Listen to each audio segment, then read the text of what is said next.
look at the other normal phenomena which babies put the parents into dilemma with. So, a baby may choose to pass 20 stools in a day, or on the other hand, may pass 1 stool in 7 days, and believe me, both of this is normal.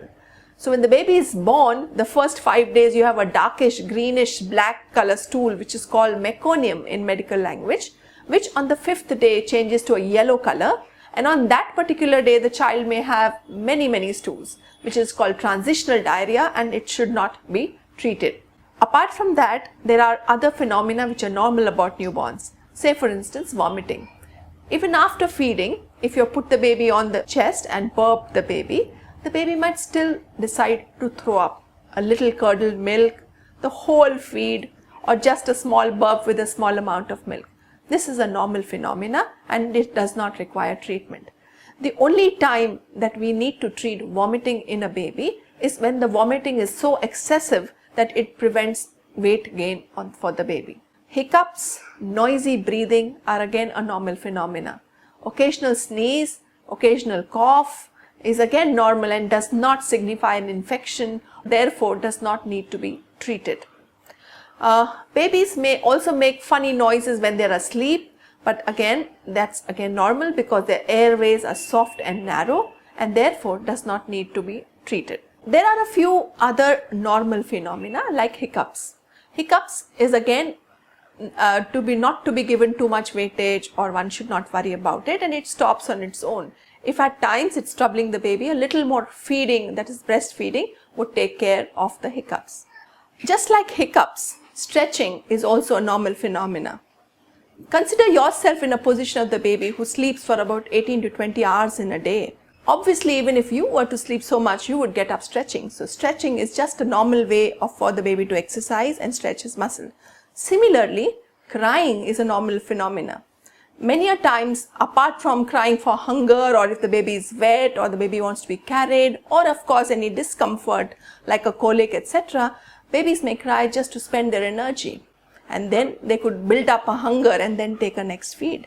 It is said that on an average, a normal newborn can cry up to 3 hours per day. So hold on parents, be there for the baby even if the baby wants to cry for 3 hours without any worry and concern. Now, what is the best way to feed the baby? The best way, of course, is breast milk. All babies who are breastfed are healthy babies and stay away from doctors for sure. Demand feeds should be given to the baby, and that means whenever the baby wakes up and cries for a feed, one should feed the baby, and it could be as frequently as 2 to 4 hourly. My colleague Dr. Shabnam would talk to you in details about the advantages of breastfeeding. Breastfeeding should be done on alternate breasts. It is best for you to feed on one breast for about 20 to 30 minutes, and for the next feed, feed on the other breast. Burp the baby after feed. For the first 3 to 5 months of life, babies do not have a day or night rhythm. The only thing which wakes them up is hunger, and therefore you need to feed them both in the day and the night as and when they get up for a feed. Believe me, after 5 months, things will be much simpler and you would get your night's sleep when the baby gets the day and night rhythm. What else should be done for newborn babies? Here I would like to bring to your notice about 2 tests which are now recommended universally.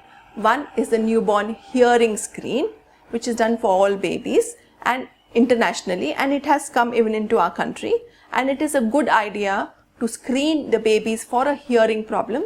Early screening is recommended to detect infants with hearing loss, and an early detection could help in some action which could help the baby.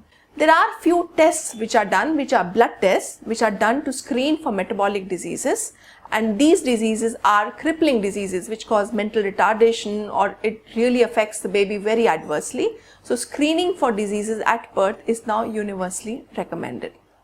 What else should you know about your baby? So the first thing I would like to tell you is all babies lose weight after birth, and they regain their birth weight somewhere around the 10th day. So initial weight loss is not too much of a concern. You must maintain basic hygiene at home. Simple hand washing goes a long way. I would recommend that less and less number of people handle the baby, because that would prevent infection in the baby who's still very delicate, who's not immunized and is most susceptible to infections. A very common question asked to us is whether we could massage the baby, and there are very many myths about it. A gentle massage does not cause any harm, and a simple coconut oil or an olive oil can be used, but no installation of oil is permitted in the nose or any other orifice. The person who massages also should be neat, clean, and should not carry any infection which they could transmit to the baby. No other applicants like kajal or besan or anything should be applied on the baby, because that can cause a lot of harm. Apart from breast milk, the baby should not be fed anything. No water, no honey, nothing else should be given orally to the baby, because it all increases the risk of infection. The mother's diet should be healthy. She can actually eat everything. She should have adequate calories. She should be nutritionally rich food, and there is no restriction that don't eat this or don't eat that. But if she notices that on a particular food that she may have consumed that the baby is rather uncomfortable, she could probably avoid that. She should take good naps herself, adequate calories, take her multivitamins and iron, which is normally prescribed to her. When should you take the baby to a doctor? If a newborn baby has fever, is lethargic, is crying so excessively that you really don't know what the cause is, or the child is just not feeding, or the child is very breathless or coughing incessantly. So these are 4 or 5 signs when you should take your newborn baby to a doctor. I hope I have helped you all to understand your baby better today, and this would probably take you a long way in taking care of your little one. Thank you.